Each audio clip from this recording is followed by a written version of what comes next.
Catch the rain where it falls, when it falls. यार अर्थ जोठी आउ जेते बेले भी वर्षा हुए सेठी ही से पानी को संरक्षण करबा। यह होचे केंद्र सरकार को एक महत्वाकांक्षी अभियान तथा दूरदर्शी पदक्षेप जार प्रमुख उद्देश्य होची वर्षा जल को संरक्षण एवं भूतल जल को पुनरुद्धार को प्रोत्साहन करबा। दिनक दिन पानीर वर्धित आवश्यकता एवं भविष्य में जल अभाव समस्या को दूर करने निमंते प्रधानमंत्री नरेंद्र मोदी द्वारा राष्ट्रीय जल मिशन अभियान अंतर्गत देशव्यापी आरंभ होईछि एही जल संरक्षण अभियान।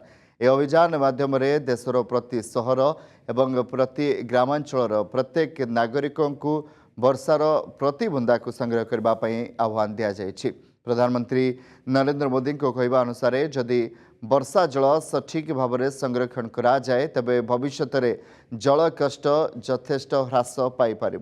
यह अभियान केवल जल संरक्षण को प्रोत्साहित करिब नहीं बरं भविष्यत पीढ़ी एक सुरक्षित जल सुनिश्चित करने दिगरे एक गुरुत्वपूर्ण पदक्षेप प्रमाणित होब। 22 मार्च 2021 रे आरंभ होइथिबा एही अभियान कूଅ पोखरी या सहित भूतल जलस्तर पुनरुद्धार कराजिबार आवश्यकता एवं यह सहित अधिकरू अधिक वृक्षरोपण करबा मध्य जरूरी।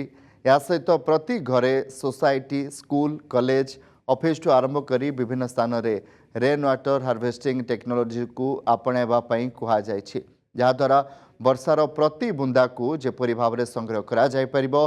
या व्यतीत उपयुक्त स्थान को चयन करी वर्षा जल को संग्रह करबा पई रिचार्ज पिट निर्माण करबा एवं अनुपयोगी बोरवेल को पुनरुद्धार करी भूतल जल को संरक्षित करा जावा उचित। एवरिक मौसुमी समय अधिक जल संरक्षण पर आखपाखर पोखरी और जलाशयर जल धारण क्षमता को बढ़ाइबा मध्य जरूरी। आज काली एवं भविष्यत समस्यार समाधान नहीं आरंभ होइथिबा एही अभियान रे देशर प्रतिटी नागरिकों समेत समस्त सामाजिक संगठन शिक्षानुष्ठान एवं शिल्प सक्रिय भाव में अंशग्रहण करने दरकार एवं एपरिकी ए जल संरक्षण को एक गण आंदोलन रे परिणत करी जल संचयर दृढ़ संकल्प आह्वान नेबा।